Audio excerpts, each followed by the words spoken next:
Greetings and salutations, loyal viewers of this channel. My name is Sean, and today we got to go over an incident that happened in New York City. Yes, it's another squatting incident. However, this one appears to be a bit different because in this particular case, rather than using the law in order to attack the legitimate owner of the property, the squatters appear to have killed the woman. I mean, she is dead, but the crime is alleged right now. That's why I'm saying appear. But needless to say, it's an absolutely terrible situation, and I don't quite understand why this is allowed to go on over and over and over again in these big buildings with a lot of people where presumably somebody should notice two teenagers breaking into a 19th floor apartment. Now we're going to get into that, but before we do, this video is sponsored, so let me toss it to the sponsor, then we'll come back over here and discuss this on the other side. Cold turkey may be good on sandwiches, but there's a better way to break your bad habit. And no, I'm not talking about summoning a shadow spirit to reach into your heart and yank that habit out by force. What I'm talking about is Fume. Fume is an award-winning device that works on the basic principle that not everything about a bad habit is bad, and what we should try to do is eliminate the bad part, and then we're left with the good habit. That's why instead of electronics, Fume is completely natural. Instead of vapor, Fume just has flavored air, and instead of harmful chemicals, Fume just has delicious all-natural flavors, like crisp mint, maple pepper, orange vanilla, and sparkling grapefruit. Plus, it's got magnets and a bunch of different moving parts for fidgeting, so it will be able to distract your hands and all of that, because again, the principle is removing the bad from the bad habits. Now, if you want to start your Fume journey properly, what you need to do is go to tryfume.com/actualjustice, where you can get 10% off your first journey pack. You can also get to the website by scanning the QR code right there. And again, that's tryfume.com/actualjustice. Use code actualjustice for an additional discount. Now to our breaking news. Squatters accused of killing a woman who encountered them in her late mother's apartment in Kips Bay are now in police custody. Investigative reporter Dan Krauth live in the newsroom with those breaking details. Hi there, Dan. So Dan Krauth, by the way, if you guys don't know, is the official ABC News local affiliate that has to interact with all these squatter stories based on the fact that he was out there for that Douglason story where the elderly couple bought a home for their kid with Down syndrome so that when they passed, the home was in their other kid's neighborhood. The kid could easily transition to their brother's home. This guy just literally broke down my door. Broke through myself and my daughter to get in here. This guy just forced himself into my house. No, he did not. Yes, he did. No, he did and so did you. You broke through the front door. Officer. The man called the police on her. So why is it that I have to leave and he doesn't have to leave? Because technically he can't be kicked out. We need to go to court. They consider this a landlord-tenant issue. And by law, it has to be handled through the housing court, not with police. The police department doesn't have the lease? No. He's got no documentation. Just bills. So Adele, you're getting arrested right now? I'm being arrested. For what? For being in my own home. And where's your lease? She's fighting the house. It's not her house anymore. My deed is... And then he really rose to prominence when he covered the story of a homeowner who got arrested by the police for trying to take back her own home from squatters. So now officially, this is this man's whole life. He is squatting on this territory in the newsroom and nobody's going to move him off of it for at least 20 months to 2 years. Hi, Janice. This is one of a handful of high-profile stories involving squatters that we've been covering over the past few days. The suspects, ages 16 and 19 years old, were captured in York, Pennsylvania, which is about 2 hours west of Philadelphia. Even though our buddy Dan right here seems to think that he's on point, I just want to point out that no, the suspects are not ages 19 and ages 16 years old. That was due to early reporting. I will give you the names of the suspects from the New York Post article because they name them and shame them, and one of the things that I'm starting to notice is that the local news is moving away from identifying the people behind these crimes. So according to the New York Post, the suspects are 19-year-old Haley Tejada and 18-year-old Kensley Alston. I don't know if these are both women or one of these is a male. I'm not really sure about that Kensley name. And they were actually arrested after they crashed the vehicle of 52-year-old Nadia Vitels, who was the woman who was killed and left in a duffel bag in the 19th floor apartment on East 31st Street that was left by her late mother. Take a look. Police say they're wanting a connection with the brutal death of Nadia Vitel. She lives in Spain and traveled to her mother's apartment in Kips Bay last week. It's an apartment that had been empty for a few months since her her mother's death. Now, I just want you to think about this. This woman lives in Spain, abroad. She has a mother. She lives in New York City, in Manhattan, East 31st Street. Very expensive kind of property, 19th floor apartment.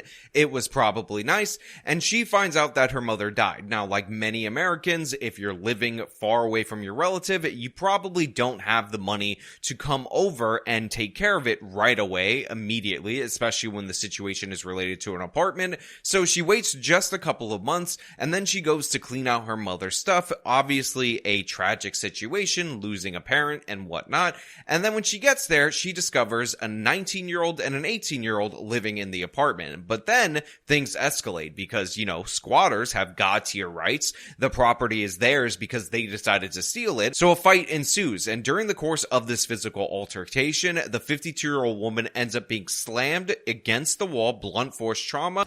Police say when Vittel arrived, she found two squatters inside the 19th floor apartment. A struggle broke out and the victim was slammed against the wall and died of blunt force trauma to the head. Her body then stuffed inside a duffel bag. And it's not actually clear right now if this woman died from that blunt force trauma immediately or after they put her in the duffel bag and stuffed her in the closet. That eventually led to her death. And then these people end up stealing her vehicle because, they already stole her mother's property. They already stole her life. They might as well take her car, which of course they drove like maniacs and ended up crashing in Pennsylvania before the marshals ended up hunting them down. Police say the suspects then stole the victim's car, crashed it in Pennsylvania, and then took off. We spoke with the building superintendent last night who said he has no idea how the squatters knew her apartment was empty. Now, I would like to know the answer to this question, how they found that this 19th floor apartment was empty, because normally it's not the easiest thing in the world to get into New York City buildings in this way. Typically, a kind of building like this will have a doorman, and honestly, I don't care what kind of security system you have, no security is more secure than a New York City doorman, so I'm assuming somebody on the inside, and I'm just speculating right here, gave them the tip. I'm wondering how they knew, about this apartment. How they picked it? Oh, yeah. Yeah. Because it doesn't seem like they were just trying out other apartments. It seems like they just went straight up to the 19th floor. Now, to be clear, I actually don't think it's this individual at all whatsoever. Usually a building super, if they're going to do something kind of shysty like this, they'll do so in order to pocket some kind of money, some kind of rent. But in reality, it's so risky a proposition in the city of New York because you could just get in there for 30 days and not pay anything to anyone at all because of squatters' rights. And this 19-year-old and 18-year-old were unlikely to have the amount of money in order to cover this particular situation. So again, to be clear, while I do think somebody might have given them a tip from inside the building, I really legitimately don't think it's this building super, because if you're a building super, you get an apartment to live typically in the building and you get a decent amount of pay, and I don't think it's worth the risk if I'm being perfectly honest. Now, in this particular case, according to the New York Post, her 23-year-old son ended up sending her messages and she wasn't responding. So he decided to call the police for a wellness check. He showed up to the apartment before the police were scheduled to do the wellness check, where he ran into the supervisor right there, which is, by the way, one of the reasons why I think if there was an inside man, it's definitely not him. And with the help of the super, before the police got there, he was let into the apartment so that they could look around. And upon being let into the apartment, he ended up discovering his mother's body in a duffel bag that he nearly overlooked. So here you have a 23-year-old man who lost his grandmother a couple of months ago. His mother comes to New York City in order to clear out some of the stuff, returning from a long trip to Spain, and then all of a sudden, he ends up noticing a duffel bag when his mom hasn't been answering her messages, her car's gone, and it's his mother's dead body. These monsters killed this woman and stuffed her in a duffel bag like she was trash and abandoned the apartment. Now, it's also reported by the Post that his mother's foot was sticking out of the bag, and not only did she die from blunt force trauma, which the local ABC affiliate very much painted to me like she was thrown against the wall and then they stuffed her in the duffel bag and left, but it turns out she had multiple broken bones in her face, broken ribs, because these two individuals beat her savagely. They beat her savagely for daring to come into her own dead mother's apartment because they had conquered it as squatters who have God-tier rights in the United States of America, specifically in left-wing cities like New York City. Now, not only did they beat this woman absolutely savagely, but they robbed her. They took her wallet, they took her car, as I told you before, they sped off, and they went on a shopping spree. Just imagine the headspace that you have to be in to break into a woman's place, try to squat there so you could live there forever because, you know, you have a god tier right to this particular apartment. Then a woman shows up, 52 years old, you beat her to death savagely. Maybe she's alive when you left her. You stuff her in a duffel bag, but you make sure to go through all of her stuff, take all of her property so you can go on a bit of a spending spree as you flee the state of New York. That's exactly what these individuals did. Now, by the way, if you think criminals are smart, I just want to point out that Alston, the 19-year-old girl in this particular situation, gave a fake name of Rose, but decided to give an address that actually was her legitimate grandmother's address, and that ended up tying her to the Big Apple because she ended up admitting through that she lived there, but she didn't have a driver's license that indicated that. Now, Tejada was arrested at least one prior time for assault in February. Very interesting that this guy was arrested in February. It's now March, according to police sources, and he probably has an extensive criminal history based on the fact that he's 18, and we would not know if he had an extensive criminal history if he was arrested before he was age 18. Now, what's probably the craziest part about this whole situation is that we actually had District Attorney Alvin Bragg release a statement about this particular crime, and what he said was, just because these two were murderers doesn't mean it's acceptable to illegally evict them, so even if they are convicted of murder and they are given life in prison, they will still retain their rights and you still have to evict them through eviction court properly over the course of 2 years in order to deal with this situation about whether or not they have possession of the property.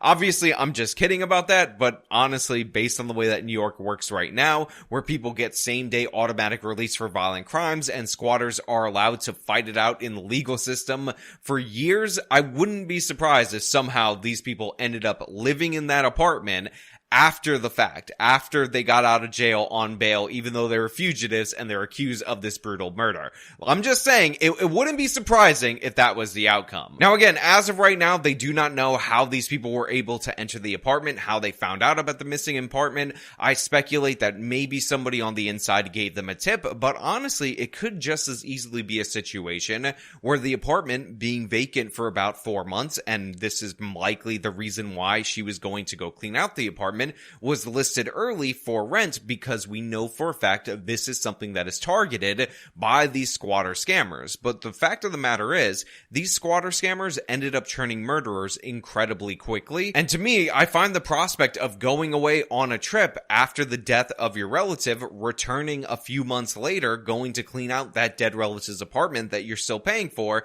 and then finding brutal murderers who want to beat you to death in order to rob you, in order to take off, for you committing the crime of trying to collect the possessions of your mother. And now we have a situation where a young man aged 23 lost his grandmother a few months ago and now lost his mother, all due to this senseless nonsense that is allowed to go on in the city of New York. But hey, you know what? Those are just my thoughts on this particular situation. I want to know your thoughts, so tell me them in the comments below. If you like this video, then show them by leaving a like, subscribe for more content, follow me on my social media, support me via the support links in the description of this video. This has been me talking about squatters turned murderers. Till next time.